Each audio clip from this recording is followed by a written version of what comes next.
বিসমিল্লাহির রহমানির রহিম। আজ আমরা সালোক সংশ্লেষণ প্রক্রিয়া, দ্য প্রসেস অফ ফটোসিনথেসিস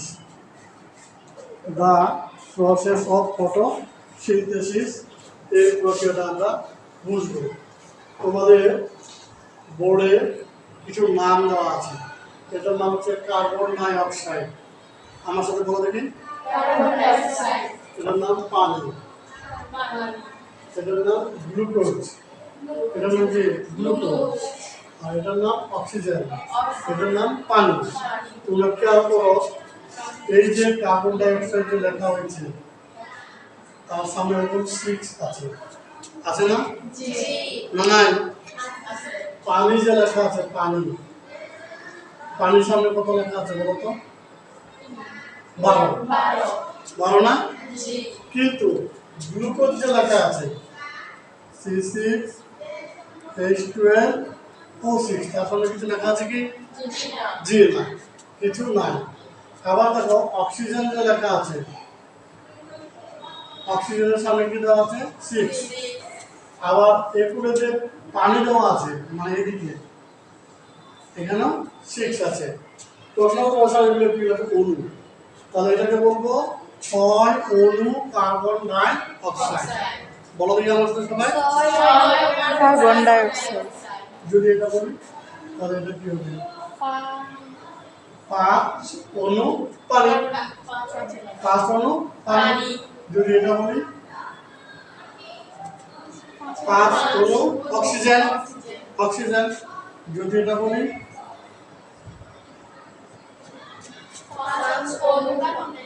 তাহলে ব্যাকগুলো বলতে পারবো না। তাহলে এটা কি বলবো? এটা কি বলবো? পানি। এটা কি বলবো? 1 অণু গ্লুকোজ, 1 অণু গ্লুকোজ। গ্লুকোজ। এটা অক্সিজেন, এটা পানি। আবার আমরা একটা জিজ্ঞেস করি, এটা কি?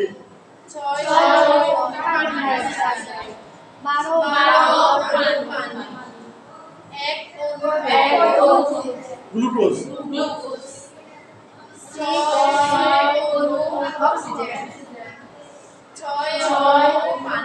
পানি।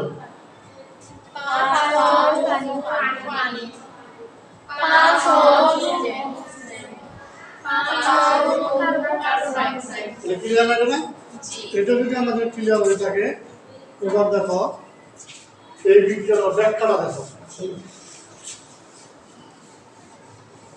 বিজ্ঞানের ব্যাখ্যাটা হচ্ছে 1 অণু গ্লুকোজ এবং 6 অণু অক্সিজেন এবং 6 অণু পানি,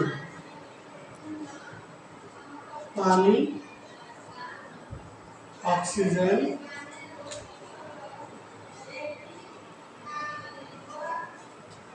গ্লুকোজ।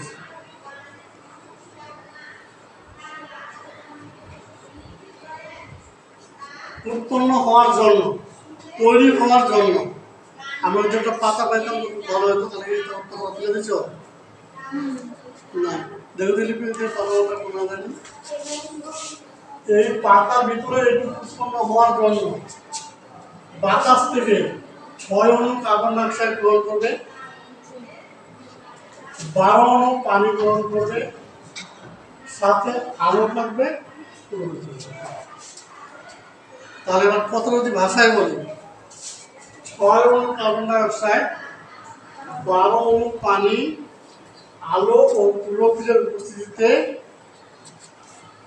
1 অণু গ্লুকোজ, 6 অণু অক্সিজেন ও 6 অণু পানি উৎপন্ন হওয়ার যে পদ্ধতি, এই পদ্ধতির নাম হচ্ছে সালোক সংশ্লেষণ। সালোক সংশ্লেষণ, ফটোসিনথেসিস, ইংরেজিতে বলা হয় ফটোসিনথেসিস। তাহলে আমি যদি গাছ হই, কি করবে? মূল দিয়ে পানিটা গিয়ে কোথায় পৌঁছাবে? পাতায়। কয় পানি যাবে? 12। আর পাতার যে স্টোমাটা আছে এটা দিয়ে কয় অণু কার্বন ডাই অক্সাইড ঢুকবে? 6 অণু। ঢুকার পরে আলো, আলো কোথা থেকে পাবে? সূর্যের আলো। আর ক্লোরোফিল কোথায় আছে? তার ভিতরে আছে। এরপরে কি উৎপন্ন হবে?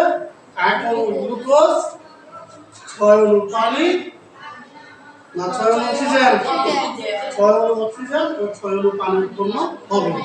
এই পদ্ধতিকে বলা হবে কি? সালোক সংশ্লেষণ। এখানে প্রশ্নটা হবে কিভাবে? প্রশ্নটা হবে সালোক সংশ্লেষণ একটি জারণ বিজারণ প্রক্রিয়া ব্যাখ্যা করো। প্রশ্নটা হবে এরকম, সালোক সংশ্লেষণ একটি জারণ বিজারণ প্রক্রিয়া ব্যাখ্যা করো। তো এখানে আমরা একটু সংক্ষেপে আলোচনা করি। এটা কেমিস্ট্রি মানে রসায়ন বিজ্ঞানের একটা অংশ।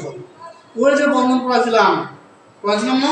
জি। সৌরজী বন্ধন, আয়নিক বন্ধন, ধাতব বন্ধন, ওই যে ইলেকট্রনগুলো দেয় ইলেকট্রন নেয়, এমন পড়াইছি কিনা? জি। কে দেয় বলো তো? ধাতু না অধাতু? ধাতু ধাতু দেয় আর অধাতু নেয়। গ্রহণ করে বা নেয়। এই ধাতু যে ইলেকট্রন দান করে, ইলেকট্রন দান করে, এই ইলেকট্রন দান করাটাকে বলা হয় জারণ। তাহলে বলো তো, রাসায়নিক বিক্রিয়ায় ইলেকট্রন দান করাকে কি বলা হয়? জারণ। জারণ। আর যে জারণ বিক্রিয়ায় অংশগ্রহণ করে তাকে বলা হয় বিজারিত হওয়া। বিজারিত। তাহলে ইলেকট্রন দান করাটাকে কি বলে? জারণ। আর দান করার পদ্ধতিটা কি বলে? বিজারিত। এবার ইলেকট্রন আমরা দেখলাম না গ্রহণ করে না? যেমন যদি ক্লোরিনের ক্ষেত্রে কি কল্পনা করি, ক্লোরিন কি করবে? ইলেকট্রন গ্রহণ করবে। গ্রহণ করে পদ্ধতিটা গ্রহণ করার নাম বলে বিজারণ। ইলেকট্রন গ্রহণ করাকে বলা হয় কি? বিজারণ। আর পদ্ধতির নাম হচ্ছে জারিত। পদ্ধতির নাম কি? জারিত। তাহলে যেটা জারণ সেটা কি? বিজারিত। আর যেটা বিজারণ সেটা জারিত। এখানে তোমাদের বইয়ের পড়ে দেখো তো একটা কথা বলছে। কি কথা বলছে? কে জানি জারিত হবে আর কে জানি বিজারিত হবে। দেখো তো এখানে বলা হচ্ছে, এখানে পানি জারিত হয়ে অক্সিজেন মুক্ত হয়। এই পানিটা কি হয়? জারিত হয়ে অক্সিজেনটা মুক্ত হয়ে যায়। ঠিক আছে? তাহলে জারিত হইলে কি ঘটে? বিজারণ ঘটে, তাই না? পানির মধ্যে কি ঘটে? বিজারণ ঘটে। আর একটা কথা কি বলছে দেখো, কার্বন ডাই অক্সাইড জারিত হয়ে, কার্বন ডাই অক্সাইড বিজারিত হয়ে তার সঙ্গে হাইড্রোজেন যুক্ত হয়। আর এই যে কার্বন ডাই অক্সাইডটা আছে এটা কি হবে? বিজারিত। বিজারিত মানে কোন পদ্ধতি হবে? জারণ। বিজারিত মানে কোন পদ্ধতি হবে? জারণ। জারণ পদ্ধতিতে সে কি করবে? ওই যে হাইড্রোজেন আছে অক্সিজেন মুক্ত হয়ে গেল, হাইড্রোজেন কি একা থাকবে? থাকবে কি? এটা তো এটারে ব্রেকআপ করে গেছে কেন?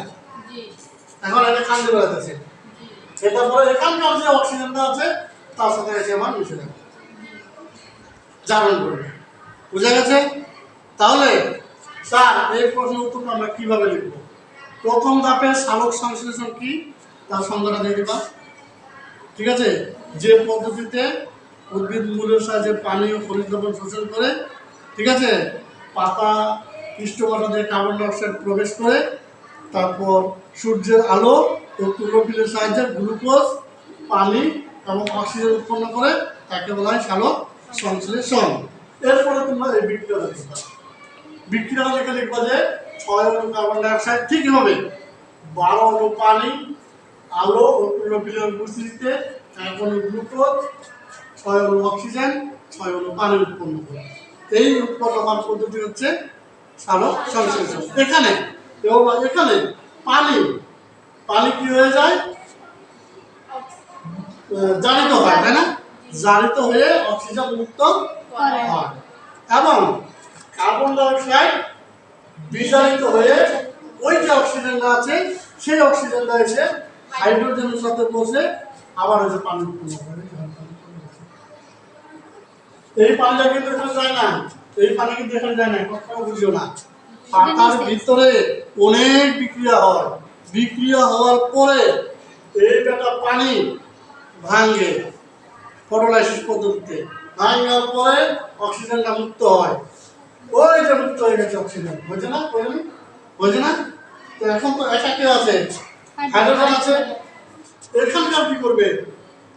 এখানে হচ্ছে তোমার অক্সিজেনটা আছে, এই অক্সিজেনটা হচ্ছে মুক্ত হয়ে আইসা এর পাশে বসতেছে, বসার পরে এটা আবার ওই পানি আকারে এখানে বের হবে। ঠিক আছে? এই জন্য হচ্ছে এই পদ্ধতিটা একটি জারণ বিতরণ প্রক্রিয়া। তাহলে বলো দেখি প্রশ্নটার নাম কি?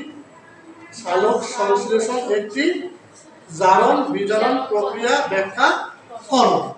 এবার উত্তর কি হবে? প্রথমে কি লিখবো আমরা? সালোক সংশ্লেষণ কাকে বলে। তারপর দ্বিতীয় ধাপে কি লিখবো?